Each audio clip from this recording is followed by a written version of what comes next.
You clearly don't understand what I'm saying.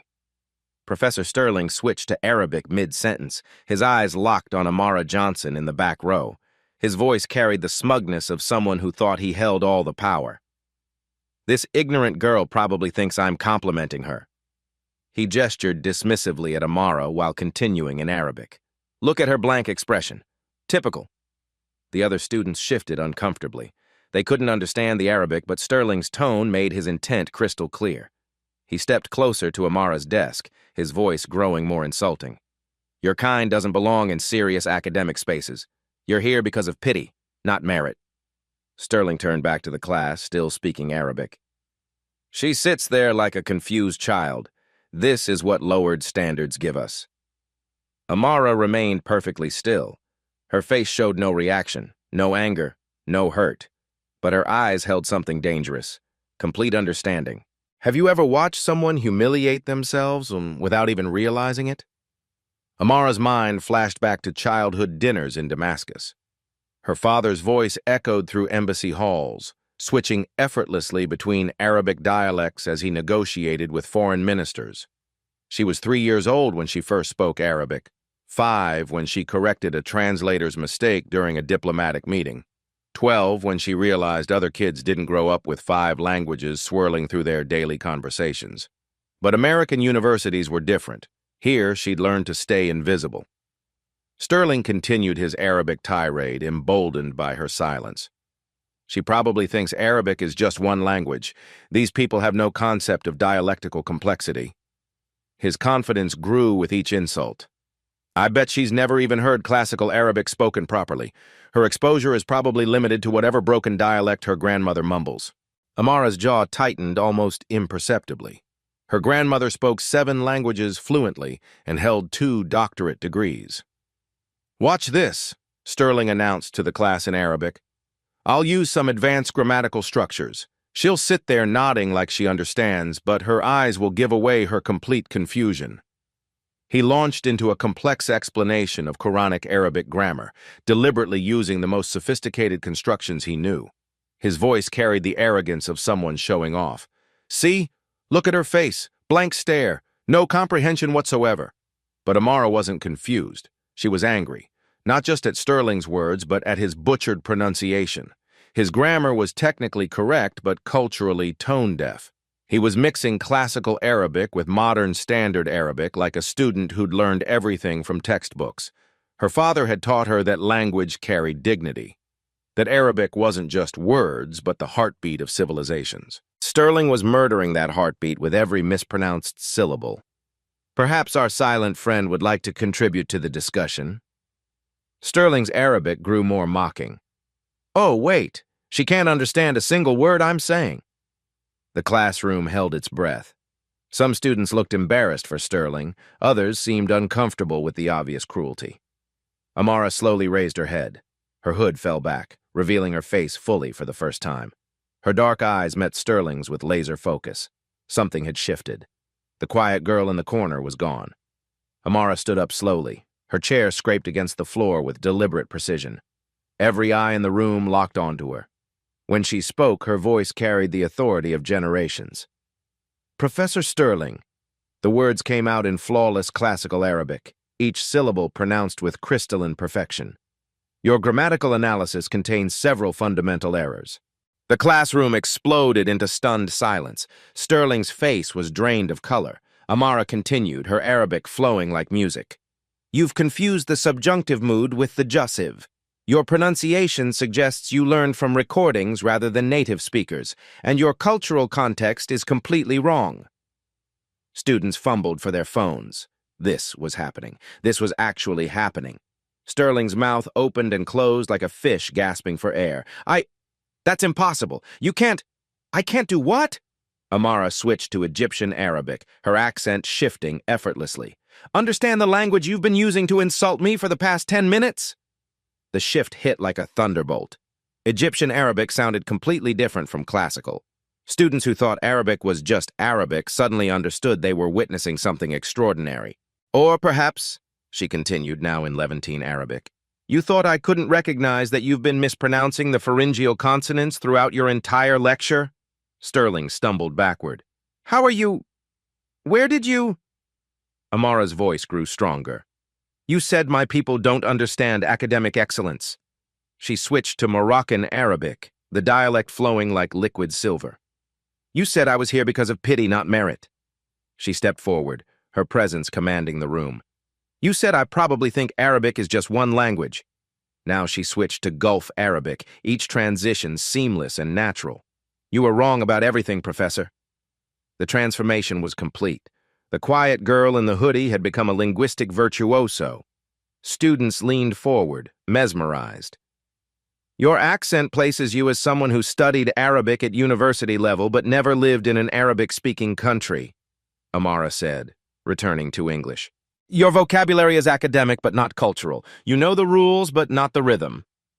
Sterling's hands shook. This is some kind of trick. No trick. Amara pulled out her phone and showed him the text she'd received earlier. Just a message from my father, in Arabic, asking how my linguistics class was going. She read the message aloud in Arabic, then translated. He wanted to know if I was learning anything new today. Her smile was sharp as a blade. I told him my professor was very educational. The room buzzed with electric energy. Students were recording everything. This would be on social media within minutes. You want to test my understanding? Amara challenged. Ask me anything.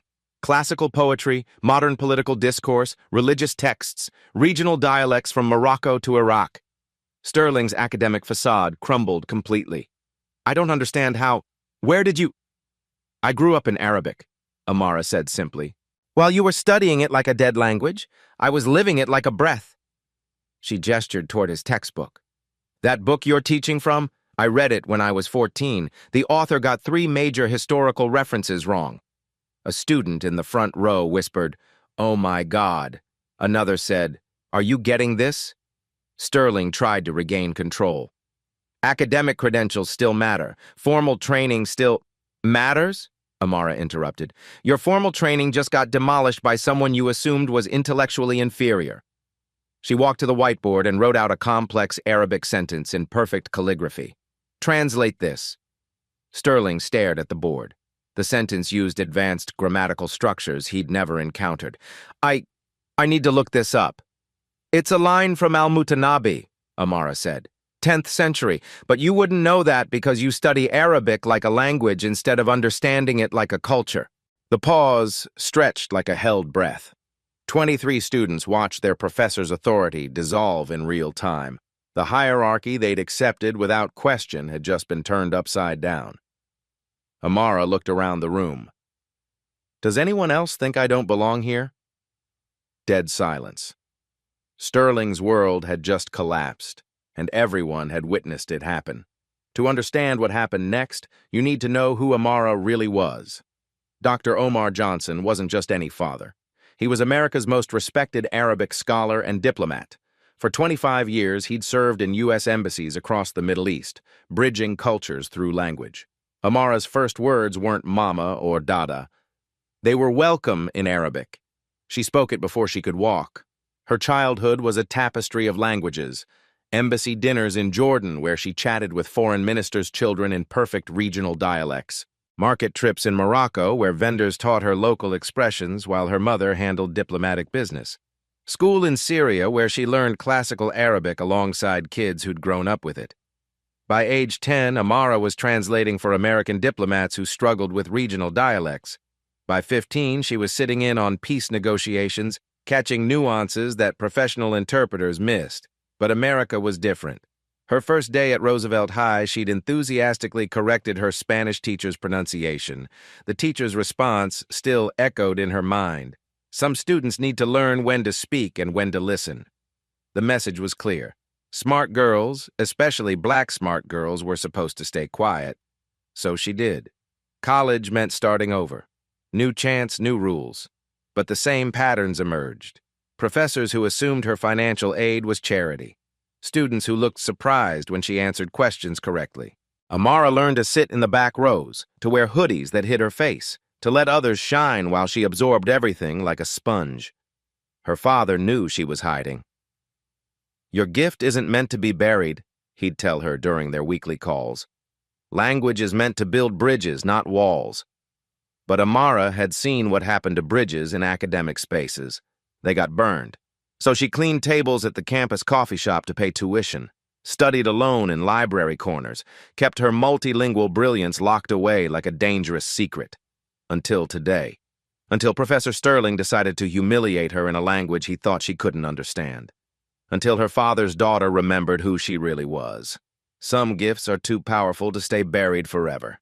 Sterling's face had turned the color of old parchment, but desperation made him dangerous. "Anyone can memorize phrases," he said, his voice cracking slightly. "True Arabic scholarship requires understanding complex classical texts."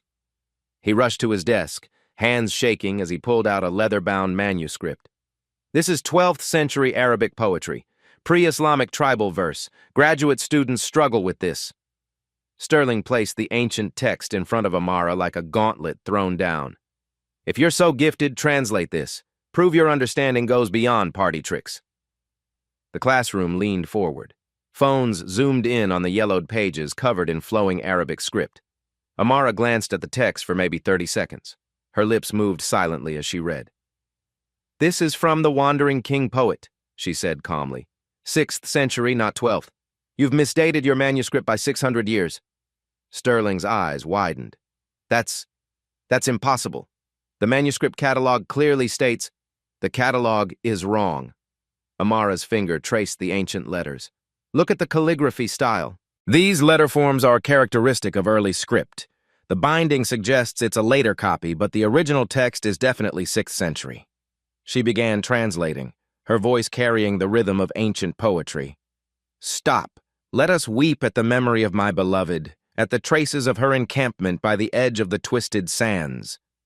The words flowed like music, but Amara didn't stop at translation.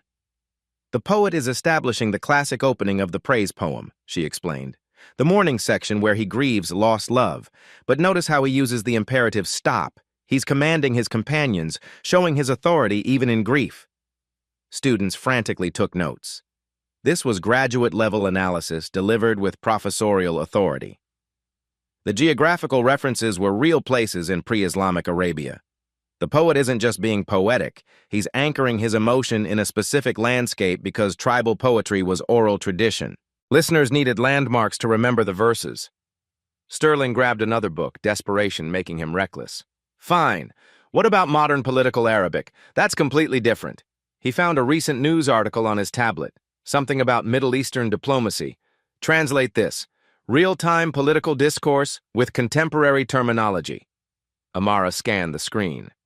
"This article is about Syrian refugees in Jordan. The journalist is using formal modern standard Arabic, but you can tell from certain word choices that he's originally from Damascus." She read the headline aloud in English translation, then analyzed. "But notice how he uses one specific word for displacement instead of another. That's specifically regional usage. A Moroccan journalist would choose different terminology." "How can you possibly know that?" Sterling's voice pitched higher. "Because I've lived it," Amara said simply. "While you were studying it like a dead language, I was living it like a breath." She pointed to a specific paragraph. "Here, the writer mentions dignity, but in this context it carries layers of meaning about honor, respect, and family pride that English doesn't capture. You'd need 3 sentences to translate what he says in one word." Maya, a student in the 3rd row, started clapping. Others joined. The sound filled the room like thunder. Sterling stood frozen, watching his authority crumble in real time. "Any other tests, Professor?" Amara asked, her voice deadly quiet. The challenge hung in the air like a sword waiting to fall. Sterling's face twisted with something ugly. His academic mask had slipped completely. "This is exactly the problem," he snarled, his voice rising. "Students today think Google makes them scholars, think memorizing without understanding equals expertise." He gestured wildly at Amara. "How do we know this isn't just elaborate cheating, some kind of smartphone app feeding you answers?" The accusation hit the room like a slap. Students exchanged shocked glances. This was beyond inappropriate. "Professor Sterling," Maya protested from the front row. "She obviously knows. Miss Martinez, I'll determine academic competency in my classroom." Sterling's voice cracked like a whip. "Not students who've been fooled by a performance." He turned back to Amara, his eyes burning with resentment. Your people have a long history of appropriating cultures they don't truly understand, taking surface-level exposure and pretending it's deep knowledge. The words hung in the air like poison gas. Several students visibly recoiled. Sterling wasn't finished. I have a PhD from Oxford, 20 years of dedicated study. I've published papers in peer-reviewed journals. And you think growing up around Arabic makes you qualified to challenge my expertise? His voice grew more venomous. This is what happens when universities prioritize diversity over excellence. We get students who think their background gives them automatic authority over serious academic disciplines. Amara's hands clenched slightly. For the first time, doubt crept into her expression. Years of conditioning whispered in her head. Maybe he was right. Maybe she was overstepping. Maybe she should have stayed invisible. Look at her, Sterling said, sensing her hesitation. Now she realizes she's in over her head. This is what happens when people get ideas above their station. He stepped closer, his shadow falling across her desk again. Your admission to this university was charity. Your presence in this classroom is tolerance. Don't mistake either for merit.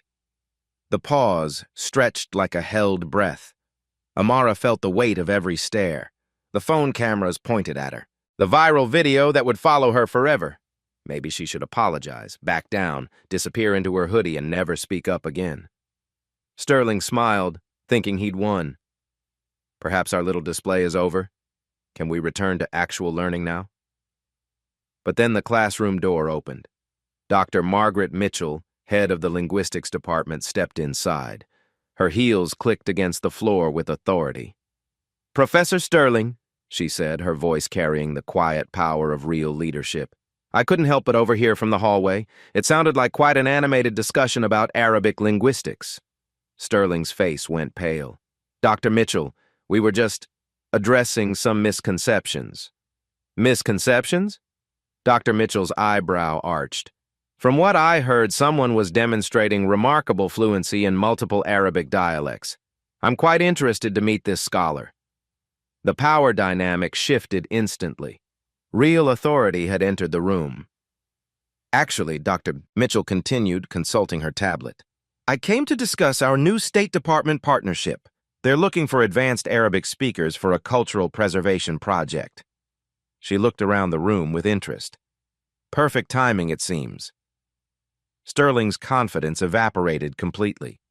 The department head hadn't heard his insults, but she'd clearly heard Amara's expertise.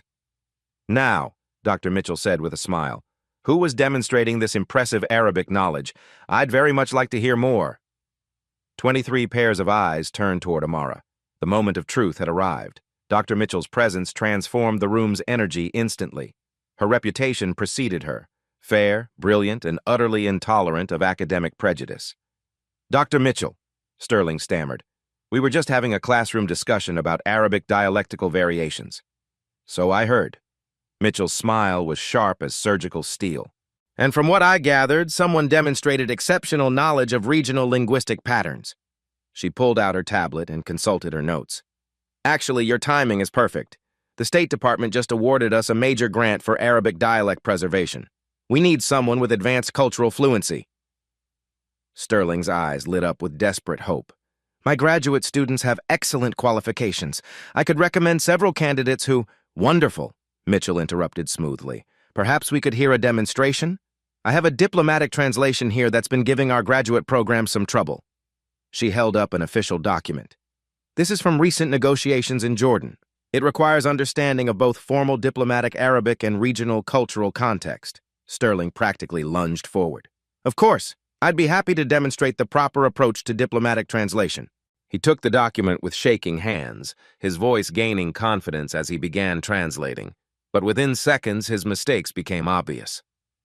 The ambassador requests immediate consideration of the proposal, Sterling read, stumbling over complex phrasing. Amara winced. He'd completely missed the subtle diplomatic language that actually meant the opposite, a polite rejection disguised as courtesy. Sterling continued, growing more confident with each error. The Cultural Ministry expresses enthusiasm for continued cooperation. Another complete misread. The phrasing was formal diplomatic speak for, we're ending this partnership. Dr. Mitchell watched with growing concern. Professor Sterling, are you certain about that translation? The implications seem quite significant. Absolutely certain, Sterling declared. 20 years of Arabic study has given me deep insight into diplomatic language patterns. The pause stretched uncomfortably. I see, Mitchell said carefully. And no one else has thoughts on this translation? She looked around the room expectantly. Students shifted nervously. They couldn't read Arabic, but they could sense something was wrong. Amara raised her hand slowly. Yes, Mitchell encouraged. The translation contains several critical errors, Amara said quietly. Professor Sterling has misread the diplomatic subtext entirely. Sterling's face flushed red. That's completely inappropriate. This student has no qualifications to challenge. What did I miss? Mitchell asked Amara directly, ignoring Sterling's protests. The document isn't expressing enthusiasm, Amara explained. It's a formal rejection using polite diplomatic language. When they say immediate consideration, they mean we're declining but want to maintain face. The cultural ministry isn't offering cooperation, they're ending the partnership while preserving diplomatic courtesy. Mitchell's eyebrows rose. That's a completely different interpretation. How can you be so certain? Because diplomatic Arabic uses specific courtesy formulas to soften negative responses, Amara continued. Professor Sterling translated the literal words but missed the cultural meaning. In Middle Eastern diplomacy, direct refusal would be insulting, so they embed rejection in politeness. She pointed to specific phrases. These aren't expressions of interest. They're exit strategies designed to preserve relationships while ending negotiations. The room fell silent as the implications sank in. Sterling had just demonstrated complete incompetence in front of the department head. Worse, he'd been corrected by the student he'd spent the last 20 minutes humiliating. Fascinating, Dr. Mitchell said slowly. This level of cultural interpretation suggests extensive immersion experience. Where did you develop this expertise? Amara hesitated. The truth would change everything. I grew up in diplomatic circles, she said simply. Mitchell's eyes sharpened with sudden interest. Sterling's world was about to get much worse. Dr. Mitchell's expression shifted from interest to recognition. Diplomatic circles. Johnson, are you related to Dr. Omar Johnson? The classroom collectively held its breath. Even students who didn't know the name could sense its importance from Mitchell's tone. He's my father, Amara said quietly. The silence that followed was deafening. Dr. Mitchell's face lit up with genuine excitement. Dr. Omar Johnson is your father? The diplomatic scholar? The Arabic cultural attaché who's advised 3 different administrations? Sterling's face went from red to ashen white. The blood drained so quickly he had to grip his desk for support. Professor Sterling, Dr. Mitchell continued, her voice gaining authority. You do realize, Doctor, Johnson is considered the foremost American expert on Arabic diplomatic language. His cultural interpretation methods are taught at Georgetown, Harvard, and the Foreign Service Institute. She turned back to Amara with newfound respect. This explains everything. Your analysis just now demonstrated the exact methodology your father pioneered, cultural context over literal translation. Sterling's mouth opened and closed like a dying fish. The man he'd spent years trying to impress professionally was the father of the student he'd just humiliated publicly. I had no idea, he whispered, his career flashing before his eyes. Of course you didn't, Dr. Mitchell said coolly. You were too busy making assumptions based on appearances. She addressed the class directly. Students, you've just witnessed something remarkable. Miss Johnson has demonstrated the kind of cultural fluency that our graduate program aspires to develop. This is what true linguistic expertise looks like. The validation hit like a wave. Students began nodding, phones still recording everything. Professor Sterling, Mitchell continued, her voice carrying quiet authority. I'm curious about your pedagogical approach today. From what I observed, there seemed to be some tension in your classroom management. Sterling's hands trembled. Dr. Mitchell, I can explain. There was a misunderstanding about academic qualifications and... Misunderstanding? Mitchell's eyebrow arched dangerously. From what I heard, Miss Johnson demonstrated superior knowledge to anything I've seen from our graduate students. What exactly was misunderstood? The trap was closing. Sterling realized that anything he said now would only make things worse. "Perhaps," Mitchell suggested with deceptive gentleness, "we should discuss this further in my office, after class." The threat was clear. Sterling's teaching methods were about to face serious scrutiny. She turned back to Amara with a warm smile. "Miss Johnson, I'd very much like to discuss research opportunities with you. Our Arabic preservation project could benefit enormously from your cultural insights." The reversal was complete. 20 minutes ago, Amara was being humiliated as unqualified. Now she was being recruited by the department head. "Your father would be proud," Mitchell added softly. The emotional beat hit like a gentle hammer. Amara's eyes misted slightly, the first crack in her composed facade. 23 students watched their quiet classmate transform into a recognized scholar before their eyes. Sterling stood isolated, his prejudices exposed, his authority shattered. Justice had arrived wearing academic robes. After class was dismissed, Dr. Mitchell walked beside Amara across the autumn campus. Golden leaves crunched under their feet. Students passed by, still buzzing about what they'd witnessed. "You know," Mitchell said gently, "I was first-generation college myself. Worked 3 jobs to pay tuition. I understand what it's like to feel like you don't belong in academic spaces." Amara pulled her hoodie closer. "Some days I wonder if hiding was the right choice. Maybe I should have just stayed quiet." "Quiet?" Mitchell's voice carried genuine surprise. "You just delivered the most sophisticated linguistic analysis I've heard in months. Why would you ever want to hide that gift?" They found a bench near the library. The late afternoon sun painted everything gold. Somewhere in the distance, a student played guitar on the quad. "Growing up, my grandmother always told me stories," Amara said softly. "She spoke 5 languages, but people only saw her as the cleaning lady at the embassy. I learned early that being smart wasn't always safe." Mitchell nodded with understanding. "Intelligence can be threatening to people who feel insecure about their own knowledge." "My father always said language was a bridge between worlds," Amara continued. "But sometimes I feel like I'm standing on that bridge alone, not quite fitting anywhere." "Your father is right about bridges," Mitchell said. "But he left out something important. Bridges need strong foundations. You are that foundation." A group of international students walked by, chatting in multiple languages. Their voices created a symphony of cultures mixing freely. "You see that?" Mitchell pointed toward them. "That's the future of academia, not Sterling's narrow vision of who belongs in scholarly spaces." Amara watched the students disappear around a corner. "He made me feel like an imposter, like my knowledge wasn't real because I didn't earn it the traditional way." "Traditional?" Mitchell laughed. "Amara, you learned Arabic by living it. You absorbed culture through your skin. That's not traditional, that's extraordinary." She leaned forward, her voice earnest. "Some of our best doctoral students couldn't do what you did today. They know the grammar, but they don't understand the soul of the language." The words settled between them like a gift. "Your grandmother was right to tell you stories," Mitchell added. "Stories carry truth that textbooks can't teach. Your knowledge isn't just academic, it's ancestral, it's lived, it's real." For the first time all day, Amara smiled genuinely. "What happens now?" she asked. Mitchell's eyes sparkled with possibility. "Now we show the world what real scholarship looks like." The connection was complete. 2 women from different generations, united by the belief that talent deserves recognition regardless of packaging. 1 week later, Professor Sterling stood at the front of his classroom like a man walking to his execution. His hands shook as he shuffled through his notes.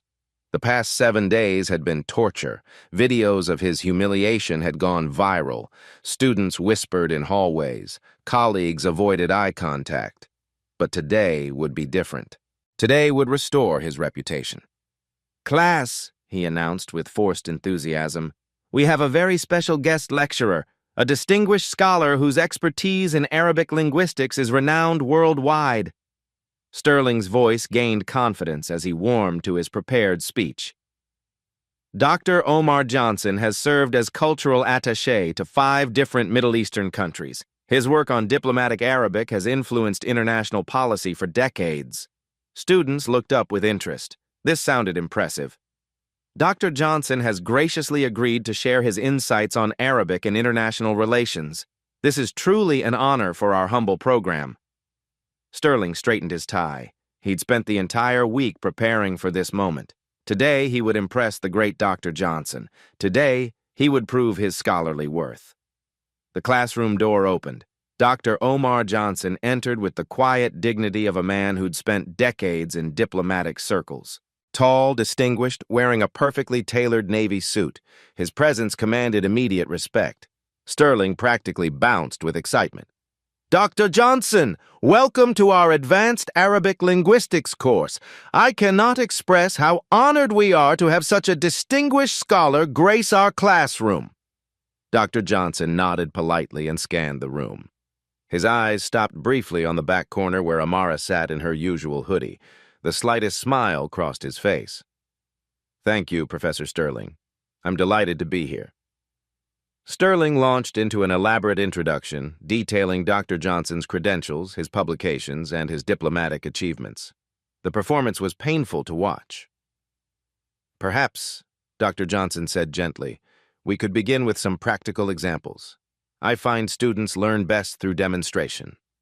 Absolutely, Sterling agreed eagerly. I was just discussing the complexity of Arabic diplomatic language with my students. Perhaps you could elaborate on the finer points? Dr. Johnson moved to the whiteboard with fluid grace. Diplomatic Arabic requires understanding context beyond mere translation. Cultural nuance often matters more than literal meaning. He wrote out a sentence in an elegant Arabic script. Professor Sterling, perhaps you could translate this diplomatic phrase for the class? Sterling approached the board confidently. This was his chance to shine. He studied the sentence carefully, then began translating with academic precision. The minister expresses gratitude for the proposal and looks forward to future discussions, he announced proudly.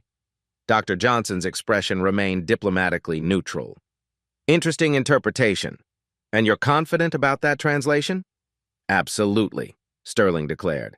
The language is quite straightforward. I see. Dr. Johnson turned to address the class. Students in diplomatic contexts, precision matters enormously. A mistranslation can damage international relationships. He paused meaningfully. Professor Sterling has just translated a polite rejection as enthusiastic acceptance. The room fell silent. Sterling's face went pale. I'm sure that's not. The phrase looks forward to future discussions in this context means we're ending negotiations but maintaining courtesy, Dr. Johnson explained calmly. In diplomatic Arabic, direct refusal would be insulting, so rejection is embedded in politeness. Sterling stood frozen, his reputation crumbling again. Perhaps, Dr. Johnson continued, one of your students might offer a different perspective. I heard there was quite an impressive display of Arabic knowledge in this classroom recently. Every eye turned toward Amara. Sterling's world began collapsing in slow motion. Miss Johnson, Dr. Johnson said with gentle formality, would you care to demonstrate proper diplomatic interpretation? The use of her last name hit the room like lightning. Students' heads whipped back and forth between Amara and Dr. Johnson. The family resemblance was suddenly obvious. Same intelligent eyes, same quiet dignity, same commanding presence. Amara stood slowly, pulling back her hoodie. Hello, Dad, she said simply. The classroom exploded. Phones came out instantly. Students gasped audibly. Someone whispered, "Oh my God, that's his daughter." Sterling's face cycled through confusion, realization, and absolute horror. The great Dr. Omar Johnson, the man he'd spent years trying to impress, was the father of the student he'd humiliated publicly just 1 week ago? Sterling's voice came out as a croak. Yes, Dr. Johnson said calmly. Amara is my daughter. And from what I understand, she recently demonstrated the exact cultural interpretation skills we've been discussing. The irony was devastating. Sterling had insulted the daughter of his academic idol while trying to show off his Arabic expertise. Amara walked to the front of the room with newfound confidence. Father and daughter stood together, representing 2 generations of linguistic excellence. Shall we demonstrate proper diplomatic analysis? Dr. Johnson asked his daughter. What followed was a masterclass in Arabic cultural interpretation. Father and daughter conducted a bilingual dialogue, seamlessly switching between English and Arabic, demonstrating different dialectical applications. Their conversation revealed years of shared academic passion. inside jokes about linguistic quirks, references to diplomatic experiences Sterling could only dream of. The class watched in awe as Sterling's quiet student transformed into a scholar worthy of international respect. "Students," Dr. Johnson addressed the room, "true Arabic fluency isn't just about grammar rules. It's about understanding the culture that shapes how people choose their words." He looked directly at Sterling. "It's about respecting the language enough to learn it properly." The message was clear. Sterling's textbook approach was amateur compared to lived cultural experience. "Amara," Dr. Johnson continued, "perhaps you could explain to the class how diplomatic Arabic differs from classical Arabic?" For the next 20 minutes, Amara delivered a graduate-level lecture that surpassed anything Sterling had ever managed. Her knowledge was deep, cultural, and utterly authentic. Students recorded everything. This was going viral again, but this time as celebration, not humiliation. Sterling stood silently in the corner, watching his career dissolve. The quiet girl he'd dismissed as intellectually inferior was actually the daughter of America's most respected Arabic scholar. And everyone had witnessed his spectacular misjudgment. The video exploded across social media within hours. "Professor gets schooled by student's legendary father" racked up 2 million views by midnight. The comment section became a celebration of justice served cold. "Plot twist of the century," read the top comment with 50,000 likes. "Karma has a PhD," wrote another. "Never underestimate the quiet kid in the back row." By morning, major news outlets had picked up the story. CNN ran it as "When Academic Prejudice Meets Perfect Justice." The Washington Post titled their piece "The Language of Consequences." The international media picked it up. Al Jazeera interviewed Dr. Johnson about cultural competency in American universities. The story resonated globally because everyone recognized the injustice of talent being dismissed due to prejudice. Sterling's world had gone silent. The university administration moved swiftly. An investigation into his classroom conduct revealed a pattern of discriminatory behavior spanning years. Multiple students came forward with similar stories of public humiliation and cultural insensitivity. Former students testified about being mocked for their accents, dismissed for their backgrounds, humiliated for asking questions Sterling deemed beneath the academic level. Within 2 weeks, Sterling's teaching load was reduced. Within a month, he'd quietly accepted a position at a small community college in rural Montana. His academic reputation never recovered. Meanwhile, Amara's life transformed overnight. The State Department called personally, offering prestigious internship positions. Harvard's linguistics department sent recruitment materials. Oxford extended an invitation for summer research. The Smithsonian requested her input on their Arabic cultural exhibition. Georgetown University offered her a full graduate fellowship with a focus on diplomatic Arabic interpretation. Yale's International Relations program created a custom track combining linguistics with cultural diplomacy.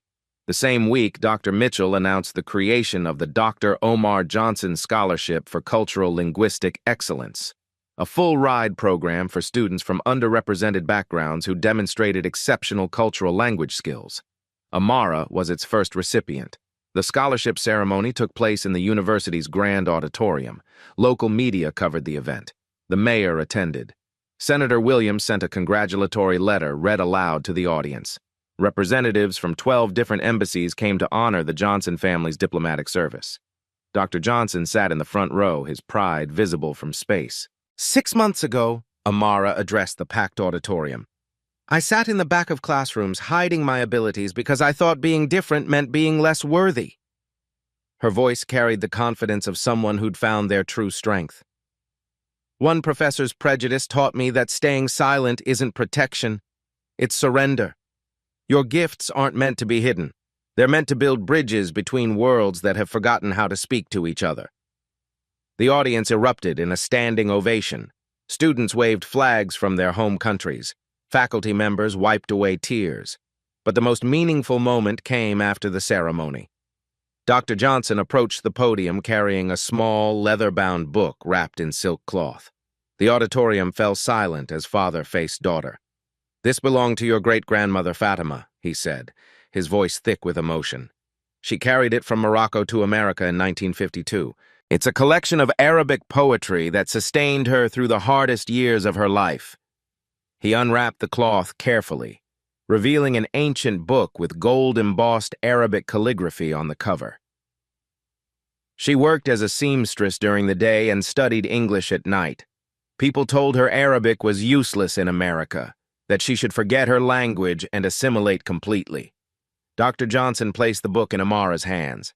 The leather was soft with age, worn smooth by generations of careful handling. But she kept this book. She read to your grandmother in Arabic. Your grandmother read to me in Arabic. I read to you in Arabic. This language has carried our family's dreams across oceans and through decades. Amara opened the book carefully. The pages were yellowed with age, filled with flowing Arabic script in her great-grandmother's careful handwriting. Margin notes in 3 languages showed how she'd translated difficult passages. She always said that language was the one thing no one could take away from you, that words carried the power to change worlds, to preserve cultures, to connect hearts across any distance. Dr. Johnson's voice broke slightly. She would have been so proud to see you today, standing here, speaking for all the voices that have been silenced. The emotional beat hit like a tidal wave. 4 generations of women connected through language, through courage, through the refusal to be diminished. Cameras captured the moment. The image would become iconic. A young black woman holding her linguistic heritage, surrounded by academic regalia, representing everything American education could be at its best. 3 months later, Amara returned to Sterling's former classroom. But now she stood at the front. Dr. Mitchell had asked her to guest lecture on cultural competency in language education. The same room where she'd once been humiliated had become her platform for empowerment. The university had renovated the space. Gone were the intimidating rows of desks. Instead, tables arranged in a circle encouraged collaboration. Flags from around the world decorated the walls. A quote in 12 languages read, "Every language is a world of possibility." 25 new students filled the seats, a deliberately diverse group recruited through the new scholarship program. They represented 15 different countries and spoke 37 languages combined. "Language isn't just grammar rules," Amara began, her voice carrying across the room with quiet authority. "It's the heartbeat of civilizations. It's the bridge between who you were and who you're becoming." She gestured toward the back corner where she used to hide. "Never let anyone convince you that your background is a limitation. Your culture is your strength. Your difference is your superpower." 1 year later, Amara stood before the United Nations General Assembly. The invitation had come from the Secretary General himself. The UN was launching a global initiative to preserve endangered languages, and they wanted Amara to address the opening session. She looked out at delegates from 193 countries, each representing cultures and languages that deserved protection and respect. 12 months ago, she began, her voice carrying across the vast hall, I was hiding in the back row of a classroom, convinced that my multilingual abilities were something to be ashamed of. Translators worked frantically in the booths above, converting her words into dozens of languages simultaneously. Today, I stand before you as proof that every voice matters. Every language carries wisdom. Every culture holds keys to understanding our shared humanity. The audience leaned forward. This wasn't a typical diplomatic speech. This was personal testimony with global implications. The professor who tried to silence me taught me the most valuable lesson of my life. He showed me that prejudice thrives in silence, but it dies in the light of demonstrated excellence. Amara gestured toward the gallery where her father sat beaming with pride. My great-grandmother carried a book of Arabic poetry from Morocco to America.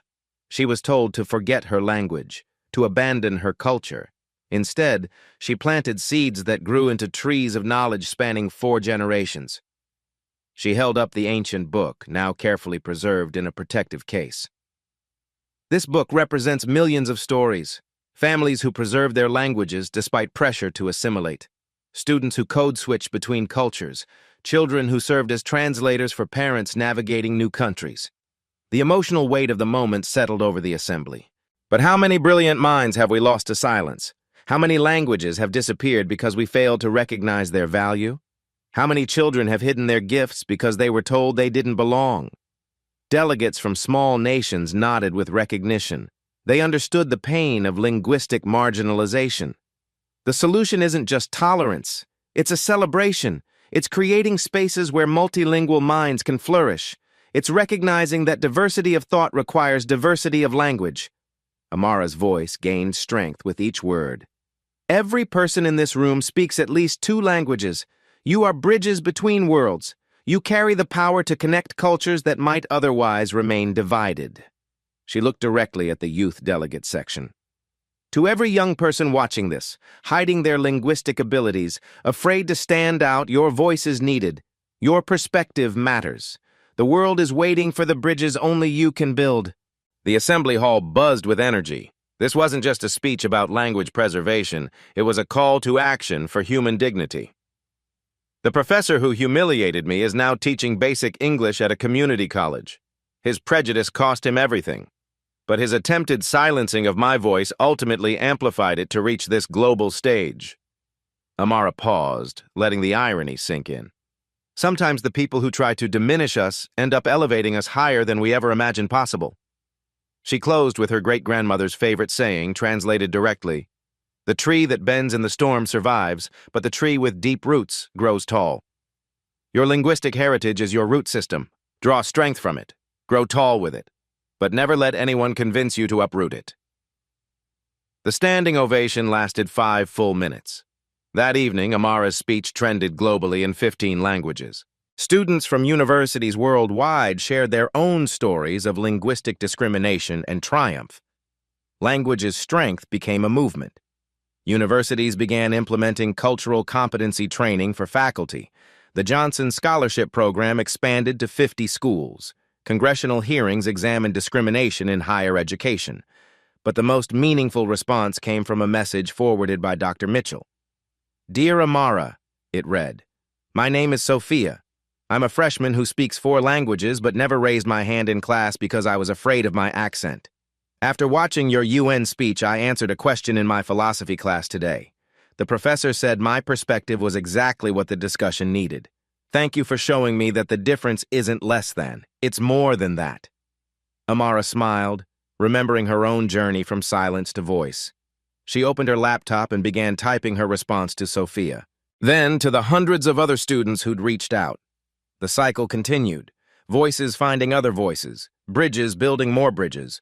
Her great-grandmother's poetry book sat open beside her laptop, its ancient wisdom illuminating modern possibilities. "Language is power," Amara whispered, "but sharing language is a revolution." Outside her window, the world waited for more bridges to be built. She was ready to help build them.